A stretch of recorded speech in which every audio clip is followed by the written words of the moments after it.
Selamat datang di channel Saham Cuan.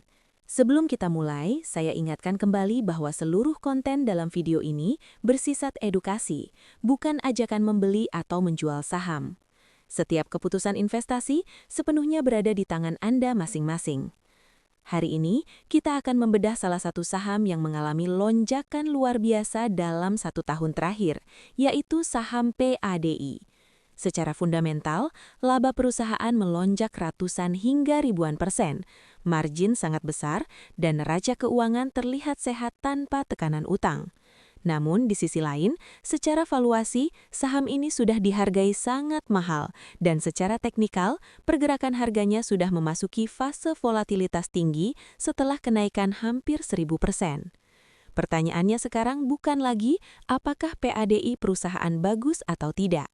Pertanyaannya adalah, apakah saham ini masih layak dibeli di harga sekarang atau justru sedang berada di zona risiko tertinggi? Di video ini, kita akan mengupas secara objektif dari dua sisi penting dalam investasi, fundamental bisnis dan pergerakan harga secara teknikal. Video ini dibuat pada tanggal 15 Februari 2026 menggunakan data laporan keuangan hingga kuartal ketiga 2025, serta harga penutupan pasar tanggal 13 Februari 2026. Mohon teman-teman tetap meneliti kembali angka yang ditampilkan karena sangat mungkin terdapat kekeliruan dalam pengambilan data. Video ini dibuat atas permintaan dari saudara kita, Budidaya Cacing Jember. Hari ini, kita akan membedah secara mendalam salah satu saham yang mengalami lonjakan harga luar biasa dalam setahun terakhir, yaitu saham padi. Saham yang naik hampir 10 kali lipat. Saham yang labanya melonjak ribuan persen. Saham yang kini dipuja sebagai perusahaan sekuritas paling cuan. Tapi pertanyaan terpenting dalam investasi bukan sudah naik berapa tinggi, melainkan, apakah bisnisnya benar-benar layak dibeli untuk jangka panjang di harga sekarang? Mari kita kupas satu persatu. Model bisnis. Mina Padi Investama Sekuritas adalah perusahaan efek. Kegiatan utamanya meliputi perantara pedagang efek atau broker saham, penjamin emisi efek untuk IPO dan aksi korporasi, jasa penasihat keuangan, serta pembiayaan transaksi melalui margin dan reverse repo. Sederhananya, PADI menghasilkan uang saat pasar saham ramai. Semakin banyak orang trading, semakin besar fee transaksi. Semakin banyak IPO, semakin besar pendapatan underwriting. Semakin agresif investor meminjam margin, semakin besar bunga pembiayaan. Namun, disinilah karakter utamanya. Bisnis sekuritas bukan bisnis defensif. Ini bisnis siklikal. Saat pasar euforia, laba bisa meledak brutal. Saat pasar sepi, laba bisa anjlok brutal.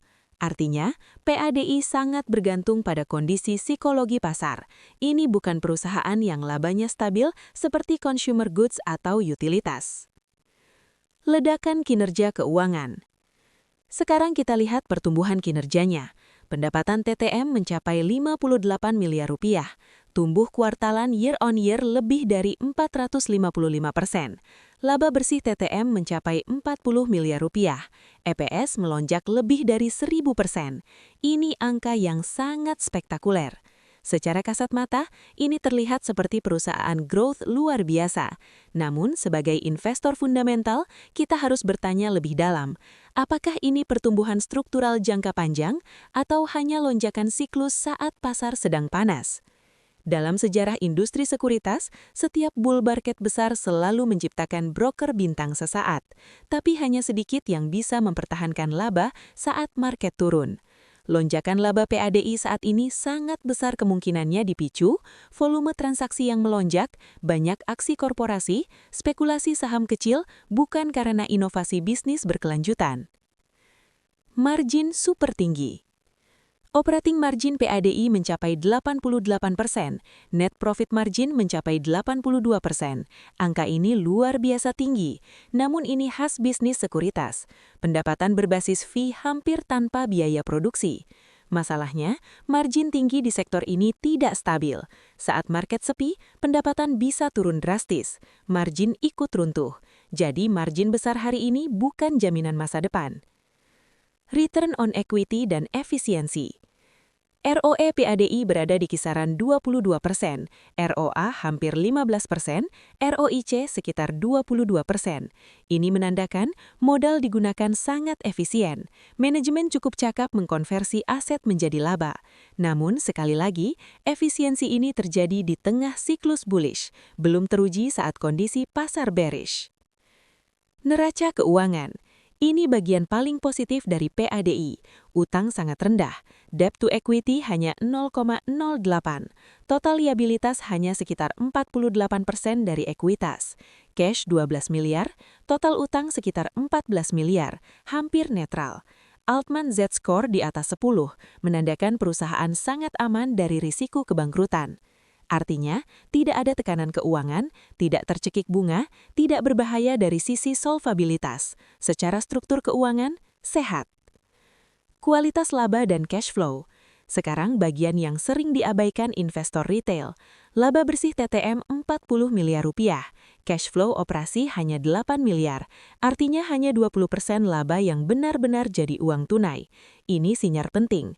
Kemungkinan besar, sebagian laba masih berupa piutang transaksi, pendapatan belum terrealisasi kas, atau efek akuntansi sementara. Dalam value investing, laba yang sehat harus diiringi arus kas kuat. Kalau laba besar tapi kas kecil, maka kualitas laba patut dipertanyakan. Ini bukan berarti manipulasi, tapi berarti belum solid. Valuasi saat ini. Sekarang kita masuk ke inti paling krusial. PER TTM 36 kali, PBV 8 kali, price to sales 25 kali, EV per EBIT 36 kali. Untuk bisnis sekuritas siklikal, ini valuasi yang sangat mahal. Secara historis, sektor ini biasanya PER 8-15, PBV 1-3. Artinya, pasar saat ini membayar harga perusahaan teknologi high growth untuk bisnis broker saham yang fluktuatif. Investor tidak membeli bisnisnya, mereka membeli euforia. Pergerakan harga saham.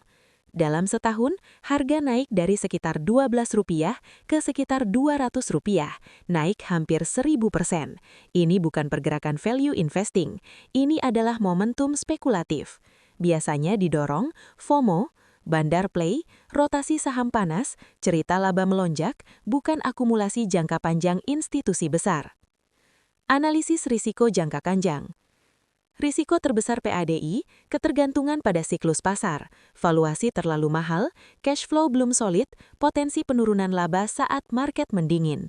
Jika volume transaksi turun, pendapatan bisa anjlok, laba bisa tergerus, valuasi bisa kolaps, dan sejarah pasar selalu berulang. Kelebihan dan kekurangan. Kelebihan, neraca sehat, tanpa utang besar, laba sedang booming, ROE tinggi. Kekurangan, sangat siklika, valuasi ekstrim, cash flow lemah, harga sudah euforia. Kesimpulan investor disiplin, PADI bukan perusahaan buruk, justru saat ini sedang berada di puncak siklus keuntungan. Namun dalam investasi jangka panjang, bisnis siklikal yang dibeli di valuasi mahal biasanya memberikan hasil buruk ke depan. Hari ini, investor membayar masa depan yang terlalu sempurna. Padahal, pasar modal selalu naik turun. Ketika euforia meredah, saham sekuritas biasanya ikut runtuh. Sebagai investor cerdas, kita bukan mencari saham yang sudah naik tinggi, tapi saham bagus di harga masuk akal. Dan saat ini, PADI jauh dari kata murah. PADI adalah contoh klasik saham yang kinerjanya meledak saat siklus pasar panas, namun dihargai terlalu mahal oleh euforia.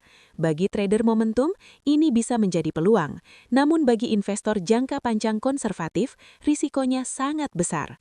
Ingat selalu, keuntungan terbesar bukan datang dari ikut hype, melainkan dari disiplin membeli bisnis berkualitas di harga wajar. Sekarang kita masuk ke analisa teknikal saham padi untuk melihat apakah pergerakan harganya masih sehat secara tren atau justru sudah masuk fase rawan koreksi besar.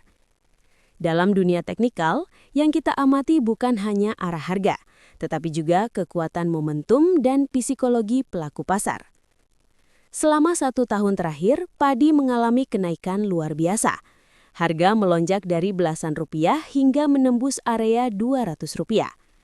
Kenaikan hampir 1000% ini secara teknikal disebut sebagai parabolic rally, yaitu fase kenaikan sangat cepat yang biasanya terjadi ketika euforia pasar sudah tinggi.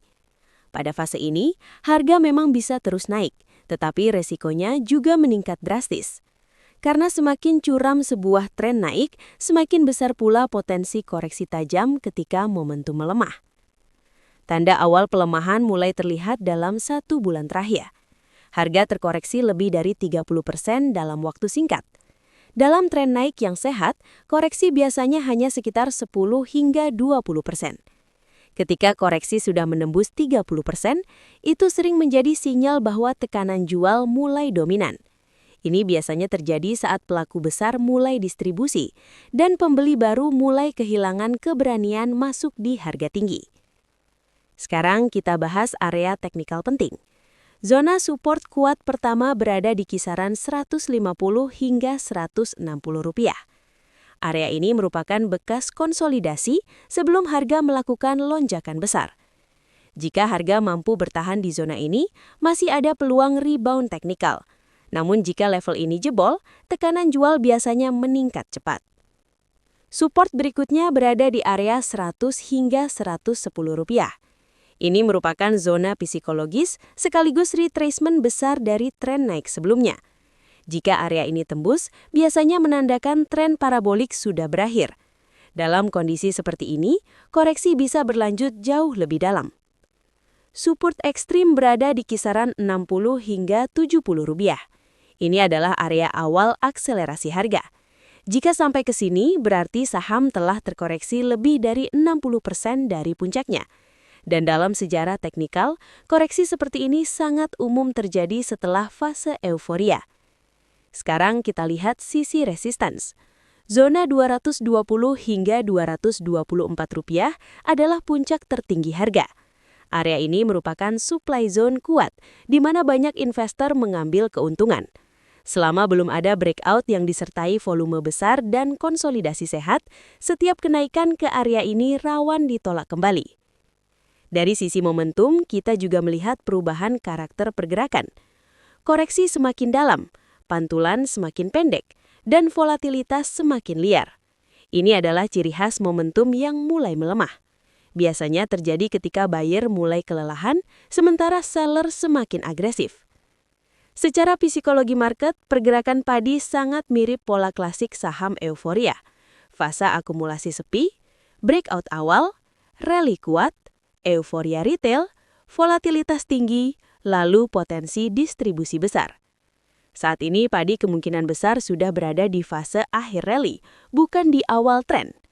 Lalu bagaimana sikap teknikal yang realistis? Untuk investor baru, resikonya saat ini jauh lebih besar dibanding potensi keuntungan. Untuk holder lama, sangat penting menggunakan trailing stop dan disiplin mengamankan profit. Untuk trader agresif, entry hanya masuk akal di area support kuat, bukan mengejar harga di puncak. Skenario yang paling sehat sebenarnya adalah konsolidasi panjang di atas support, lalu breakout dengan volume besar. Namun jika harga terus gagal bertahan dan menembus support utama, skenario koreksi dalam menjadi semakin besar kemungkinan. Kesimpulan teknikal. Secara tren besar, padi memang masih berada dalam uptrend, namun momentum sudah melemah.